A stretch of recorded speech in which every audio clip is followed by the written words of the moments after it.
Est-ce que vous êtes réticent à demander de l'aide aux gens autour de vous? Est-ce que vous préférez trouver des solutions par vous-même au lieu de faire appel à vos proches?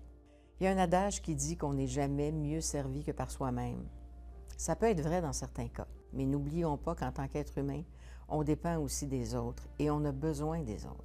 La coopération, c'est à la base même de notre survie. Alors pourquoi c'est si difficile de demander de l'aide? On a peur de représenter un fardeau. C'est souvent une des raisons invoquées par les personnes vieillissantes ou malades. Quand on a passé notre vie à s'occuper des autres, ce renversement de rôle, c'est vraiment pas toujours facile à accepter.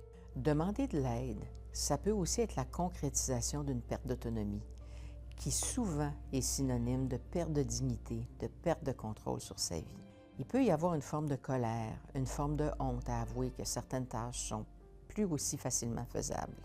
On peut aussi juger que les autres ne feront pas aussi bien le travail que nous-mêmes, ce qui des fois est vrai, mais ce qui aussi peut témoigner d'une méfiance ou d'un manque de confiance qui ne sont pas toujours justifiés. Cette peur de déranger, c'est souvent fondé sur de fausses croyances. Les gens apprécient rendre service plus souvent qu'on le croit.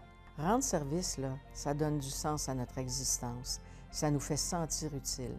Les gens qui font du bénévolat l'ont bien compris. Et j'ajouterais que on n'a pas de misère à s'occuper des autres. On a souvent de la misère à accepter que les autres s'occupent de nous. Puis pourtant, parfois, c'est un plus grand fardeau pour nos proches si on les empêche de nous aider que l'inverse.